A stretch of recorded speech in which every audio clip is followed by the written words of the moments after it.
Hey, Sludge Noob Cruise, how the heck are we live or Memorex? All right. That's not what I wanted to do. Yeah. Anyways, I guess that's it there. So, let's give me the little picture on. So, anyways, how the heck are you? So, I wanted to do a video yesterday for, or last night for National Cocktail Day, but I got home late from work and I was just too tired, man. There we are. Puts us right in the mix. There we go. Put that there. Uh, so if you happen to pop on, if you have any questions or comments, let me know. If you'd like to be part of the video, let me know, and I can shoot you uh, the link. So I got a couple cocktails. One rather standard, but just in a slightly different way. The other one, again, more of a classic cocktail, but again, just done slightly different. So the first one, I'm going to do a straight up cocktail because most of you know I do prefer my cocktail straight up. So I'm going to start here with just a slightly different version of a classic whiskey sour. So what I've got with this one is I'm using the Wood Hat Montgomery County Bourbon at 100 proof. Let me read a little bit about this particular bourbon.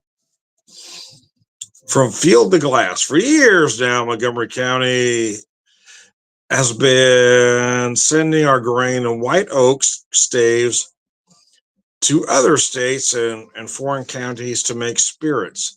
Now, for the first time in our history, we have grown, ground, fermented, distilled, and aged spirits from white oak barrels right here in Montgomery County. This whiskey was made possible by doing everything locally, from field to glass with a small batch pot stilled whole grain wood fire process. Let me show you the bottle there. Show you the other side of that bottle. Let me set it down now, and we're going to have this cocktail together.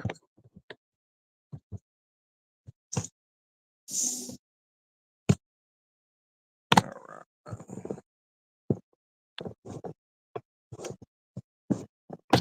Levi Lee, how the heck are you? A couple others joining in. So let me have this cocktail with you. Again, what I have here is I've got 2 ounces of the whiskey. I've got 1 ounce of a vanilla simple, which makes it just a little bit different. And then a half ounce of fresh squeezed lemon juice. So slaunch there.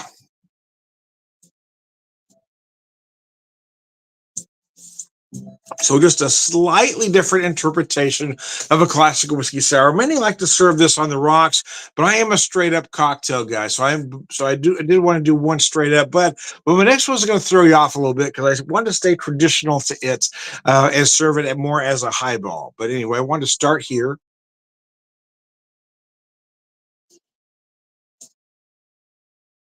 That whiskey for a young bourbon is rather easy to drink.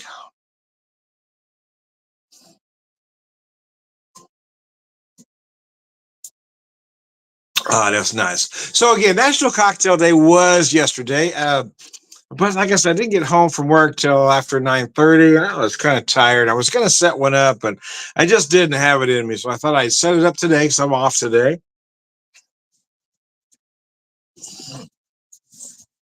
And since I already had dinner fixed, got that out of the way, I thought I'd have a couple cocktails with them. Figured we ought to have at least 2 together. Hi to everybody. I'm missing all you're popping up so fast. Let me say hi to you. I'm going to post your comments there. Sorry, guys. I didn't mean to ignore you. Again, anybody have any questions or comments? Throw it up there. I'll answer almost anything unless you're being a gigantic asshat.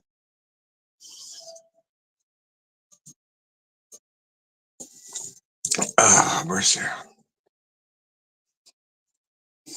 So my second cocktail is one of I recently heard about. I had a request at the place I work. So I had to look it up and I tried to fine tune it. So I'm doing my version of that particular cocktail. It's called a horse feather, which is generally served as a highball. So I'm going to do that more or less. But the first recipe I looked at used uh, a whiskey out of Kansas City called J. Riggers. And although I don't have their Kansas City whiskey, I do have their bourbon. So I'm going to use the J. Riggers bourbon. What's interesting about this particular bourbon, though, is that it's the mash bill. It's only 56% corn, but it's 30% rye. So it's got that nice spice content and 14% malted barley.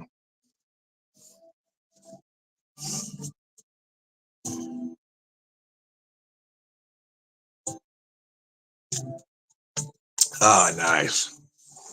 As I finish up this one, because it's just, oh man, it was just so delicious. It went down quicker than you want a hooker. Oh man, that's nice. Again, for a young bourbon, that one is rather easy to drink, and it did lend itself well to my version of a whiskey sour. So sláinte. I'm going to fix that other one right in front of you, though.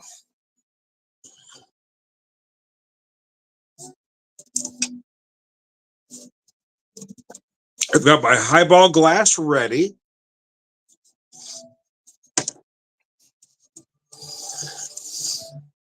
Oh, Hennessy Mule. Okay, I got you. We're very similar here, right? The horse feather is very similar to a mule.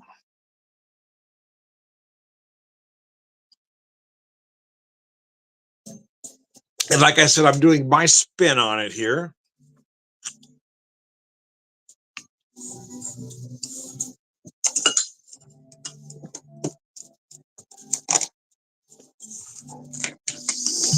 So I'm using the J. Riggers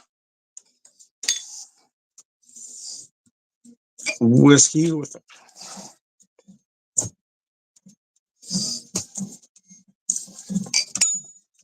So the main difference I'm doing with this one from the classic is that they use traditional Angostura bitters. And although I do have some, I like to change the bitter game because that changes up your cocktail slightly. So with this particular one, I'm going to put a fair amount of bourbon in there.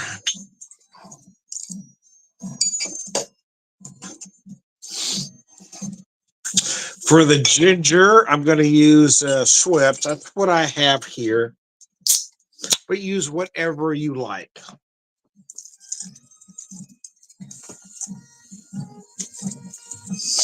So my bitters go. Let me try to find them here. When I was looking, there we go.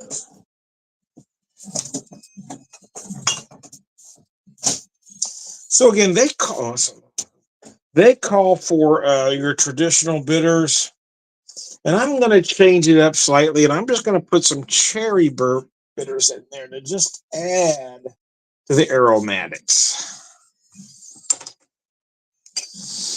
And cilantro.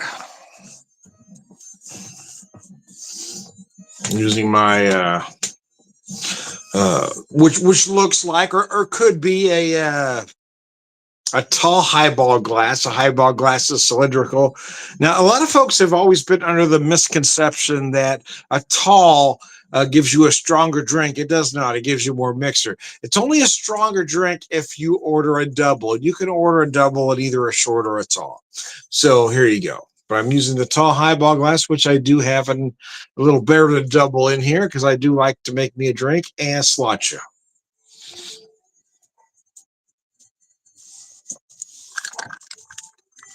Oh, that's nice. That's really nice. Especially with that Riggers. Oh my God, that's delicious.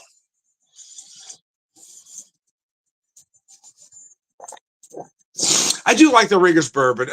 So here's the thing. Popular today, the kids today, what are you going to do? Folks like a wheated bourbon, but for me, they tend to be a little sweet. I do love a traditional bourbon that uses rye as a secondary, but a bourbon like this that's only using 56% corn and 30% rye, I mean, that's just a bourbon, man. That is gorgeous. Typically, I would use a bourbon of this quality in a highball, but I really wanted to do this one as top shelf as I could with what I had here. And I got to tell you, that's just beautiful, man. So I do want to be clear. I don't do a lot of highballs because I just don't like ice. I don't like ice in my glass. I don't want my drink getting watered down, which is typically why I drink neat or I drink a straight up cocktail. But this particular cocktail has been my latest obsession. I had somebody request it the other day, and I had to admit that I wasn't familiar with it. So I did some research on it. And what I mean by that is, well, I looked it up, and I didn't just look up the cocktail and the ingredients. I tried to look up, the I don't know if the history is the right word, but origins maybe is a better word. Trying to find out what makes this cocktail tick and what variations of there are. There is a lot of, you could certainly consider this related to the mule, if you will. But the difference being, this one has traditionally always been served in a highball glass.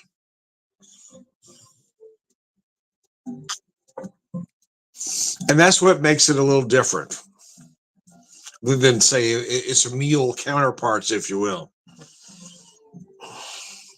If I had a different ginger ale, I might have used it, but we had the Schweppes here, which is a step above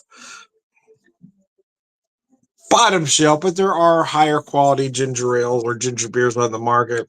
I wish I had a Bundaberg, because the Bundaberg is a rather spicy ginger beer, and that would be perfect for what I'm trying to do here. But again, I'm working with what I've got.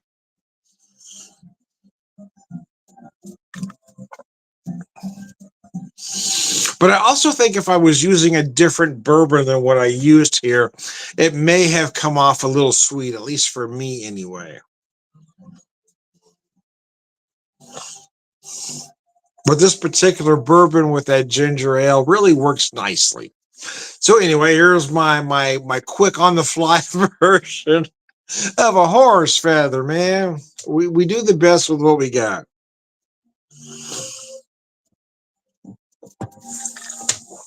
That's what I try to tell folks, though, is that work with what you have on hand. Look at your recipe. Look at the ingredients you have. See if you need to make a change. You don't necessarily have to go out and buy 100 things. Just work with what you got. Find something similar and create your own cocktail. Oh, mercy. Yeah, I really wanted to do a video yesterday for National Cocktail Day. I got home. Wife and I had dinner. We had some pizza. And then I was about to set up my drinks, and I just didn't have it in me, man. I only want to drink if I'm going to enjoy it. And I was tired. I was in a lot of pain. And I said, nah, I'm just not going to do it tonight. But having the day out today where I could be relaxed, I thought I'd try to just sneak it in and hope most didn't know that I was a day behind, even though I did say so on the video. Yeah, I know I'm a day late, but nevertheless, the spirit is there for National Cocktail Day. I wish I'd have known further in advance, but nevertheless. Oh, mercy. That is nice, though. Man, that is really nice.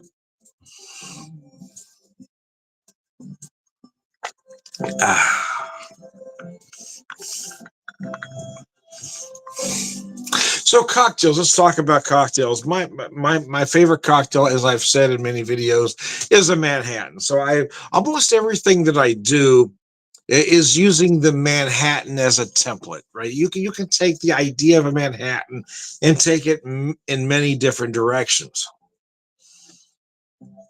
I do like to do a classic Manhattan using the whiskey, the sweet vermouth, and bitters. and whatever garnish, typically a dark cherry for that cocktail. But I also like to kind of change things up. I've done versions where I've taken out the sweet vermouth. One particular version where I've taken out the sweet vermouth, I've added amaretto and used toasted almond bitters. So I've got this nutty thing going on. But then I also have some Nocino, some barrel aged Nocino that I got from Watershed Distilling last September when we were out there. It was my first experience with Nocino, and this is a barrel aged version of, or barrel finished, I should say. And I like it so much that, again, I've done kind of that same thing where I've used the bourbon, the Nocino, and a bitter to create a different cocktail. I'm not saying it's still a Manhattan, but again, you're using that Manhattan as a template. And that's basically an old fashioned too. You've got your whatever whiskey you're using, whatever spirits you're using, your simple and your bitter. My only issue with the old fashions, I don't like to order them out because they tend to make them sweeter than I like them. So I've learned to make them at home my way using the simple syrups that I make myself because I only use raw sugar. So I'm making a nice, clean, simple syrup. And if I add anything to it, it's not extract. It's if I'm adding something, it is actually what it is in its purest form. But I also like to do something that most don't. Is most folks that really enjoy an old fashioned, they want that big cube in it, and I've used that before because I have those molds. But more times than not, I serve it straight up, which means I have it well chilled, but I'm serving it in a coupe, much like I did my straight up my my straight up whiskey sour there. Just not a fan of the ice. So that was the other thing why I had a hard time with an old fashioned. I just don't like ice on my drink.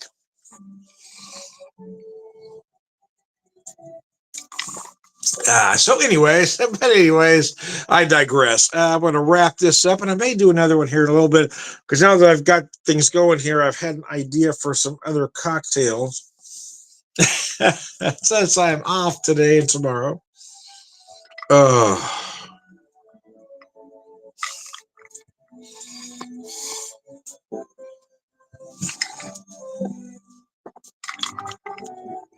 do like the way this one came out because, and I think it must be the bourbon because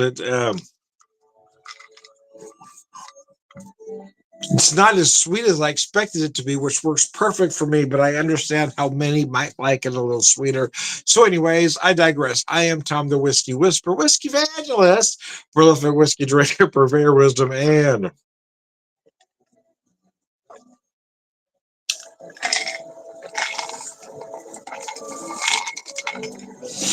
gosh, that really is nice. That bourbon is so good. The rest of it, I got a little bit left there. So I got it for one more little cocktail, but I'm not going to put it in some ice. Anyways, one more time with feeling. I am Tom the Whiskey Whisperer, Whiskey Evangelist, prolific whiskey drinker, wisdom, and all around good guy. But hey, thank you for tuning in on a day late for National Cocktail Day.